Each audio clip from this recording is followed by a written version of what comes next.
कायदे अवाम शहीद जुल्फिकार अली भुट्टो को जब शहीद किया गया तो वो आमराना कुव्वतें सोच रहे थे कि कायदे अवाम के जाने के बाद गिलगित बल्तिस्तान के अवाम, पसमानदा इलाके के अवाम, गरीब अवाम, किसान, मजदूर, नौजवान लावारिस हो जाएंगे।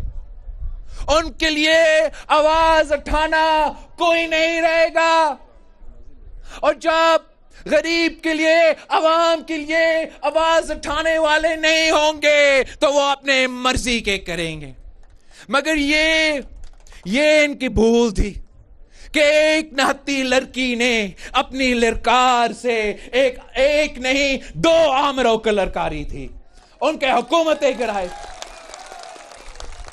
और शहीद मोहतरमा बेनजीर भुट्टो ने जब ये परचम थामी, जब ये अलम थामी, तो 30 साल की जदोजहद की। और उस 30 साल की जदोजहद में शहीद मोहतरमा बेनजीर भुट्टो ने तारीख रकम की थी। शहीद मोहतरमा बेनजीर भुट्टो के बारे में कहते थे कि बेनजीर आएगी रोजगार लाएगी। इसलिए कि शहीद मोहतरमा बेनजीर भुट्टो गरीबों की नुमाइंदा थी, गरीबों की आवाज थी और गरीबों की खिदमत अपनी पूरी जिंदगी करती रही। तो फिर वही साजिशी नासिर ने शहीद मोहतरमा बेनजीर भुट्टो को भी शहीद किया। उनका ये ख्याल था कि शहीद मोहतरमा बेनजीर भुट्टो को अगर शहीद किया जाए तो फिर इस परचम को थामने के लिए कोई नहीं रहेगा। ये उनके भूल था और सदर जरदारी ने इनको गलत साबित कर दिया था। सदर जरदारी ने जब वो पहली दफा इस मुल्क का सदर बना तो शहीद मोहतरमा बेनजीर भुट्टो की 30 साल की जिद्दोजहद को अमली तौर पे शहीद मोहतरमा बेनजीर भुट्टो की कायदे अवाम के मंशूर पे अमल दरामद की। 1973 कॉन्स्टिट्यूशन को 18वीं तरमीम के सूरत में बहाल किया। और अब मैंने और आपने उस 18वीं तरमीम के जो आईनी तहफ़्फ़ुज़ात है वो गिलगित बल्तिस्तान के अवाम को दिलवाना है। सदर जरदारी ने जब वो पहले दफा सदर बना तो बेनजीर इनकम सपोर्ट प्रोग्राम की सूरत में कायदे अवाम का रोटी कपड़ा मकान का नारा अमली तौर पे मुल्क भर में उस पर अमल दरामद की।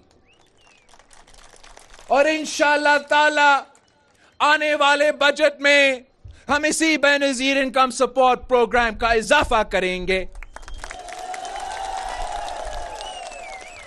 जब सदर जरदारी ने पहले दफा सदर पाकिस्तान बना तो 18वीं तरमीम के साथ साथ NFC अवार्ड के साथ साथ बेनजीर इनकम सपोर्ट प्रोग्राम के साथ साथ CPEC का बुनियाद रखा और गवादर पोर्ट को चीन के हवाला कर दिया था, जिसने पूरे पाकिस्तान में मुआशी तरक्की का एक राह खोल दिया था।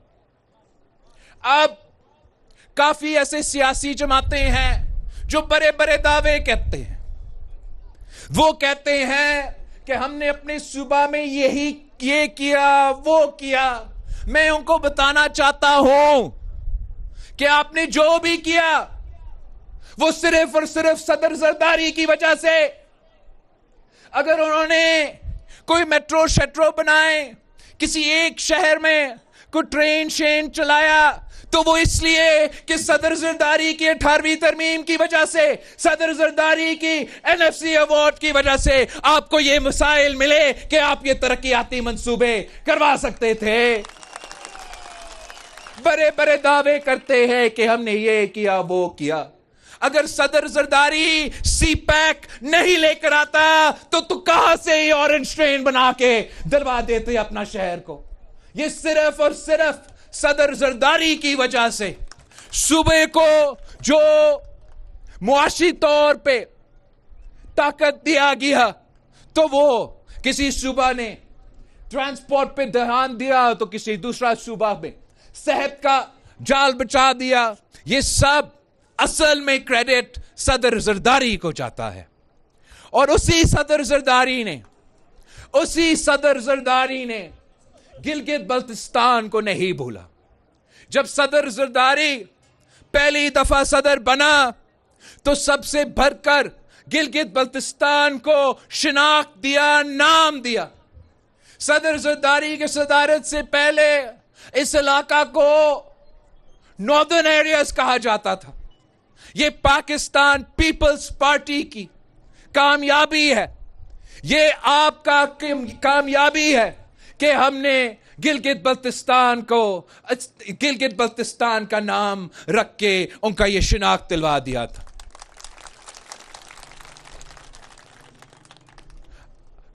इसी डियामिर में सदर जरदारी के दौर में ये डियामिर बादशाह पे जिस तरीके से काम हुआ वो आपके सामने है।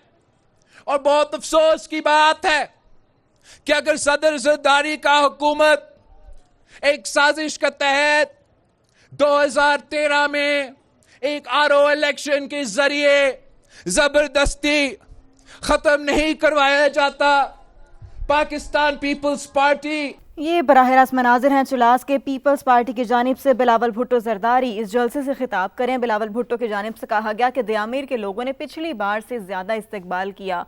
कुछ लोगों और जमातों पर अवाम का एतमाद नहीं, कुछ जमातों की पॉलिसियाँ अवाम दुश्मन हैं। मजीद कहा कि पीपल्स पार्टी को अवाम का एतमाद हासिल है। बादशाह डैम के लिए काम हुआ, जो वजीर आजम यूसुफ रजा गिलानी था, जो पैकेजेस का ऐलान हुए वो आपके सामने हैं।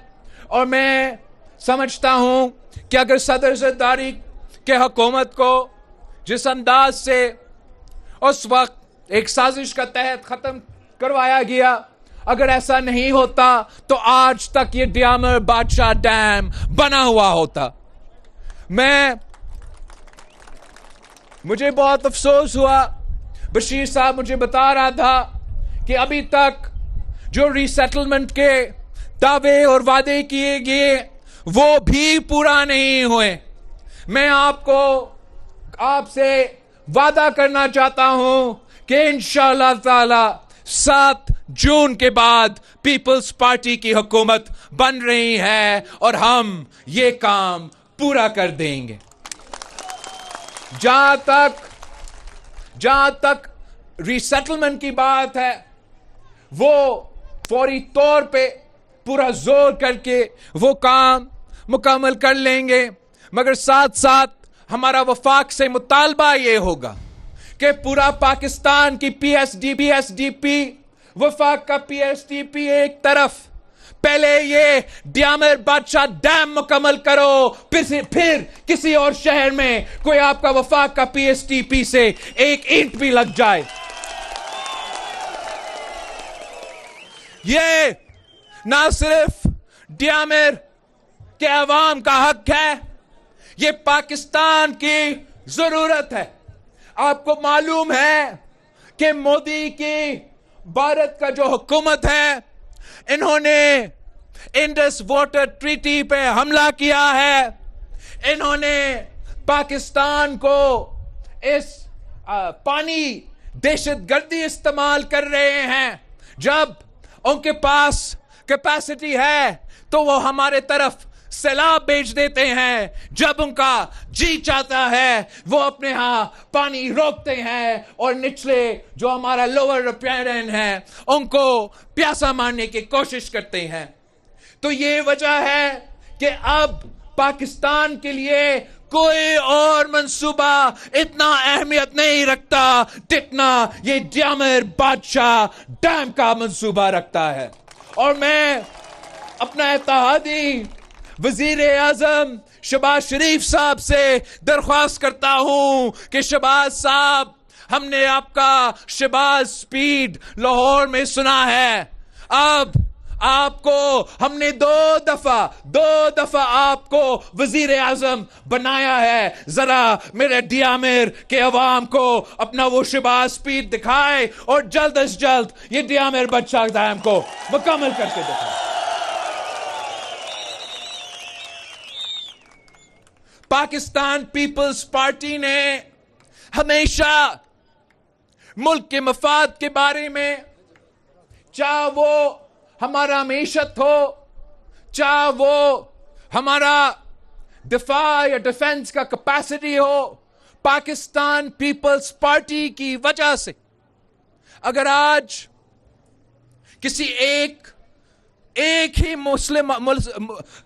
मुस्लिम मुल्क है पूरी दुनिया में जिसके पास एटॉमिक बॉम्ब है, जिसके पास आतमी ताकत है, तो वो भी आपका और मेरा पाकिस्तान पीपल्स पार्टी की वजह से, कायदे अवाम शहीद जुल्फिकार अली भुट्टो की वजह से।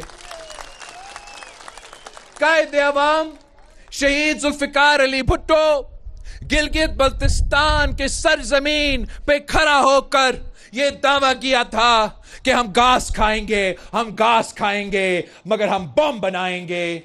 तो मैंने कल स्कर्दू में वहां के अवाम से कहा था कि यह गलत नहीं होगा अगर हम दावा करें कि पाकिस्तान का यह एटम बम का तोहफा असल में गिलगित बल्तिस्तान के अवाम का तोहफा है। और अगर आज भी कोई माली आंख से पाकिस्तान की तरफ नहीं देख सकते तो इसलिए कि गरी खुदा बख्श से आज भी कायदे अवाम शहीद जुल्फिकार अली भुट्टो अपना दिया हुआ एटॉमिक बम से मेरा और आपका इस मुल्क का तहफ़्फ़ुज़ कर रहा है।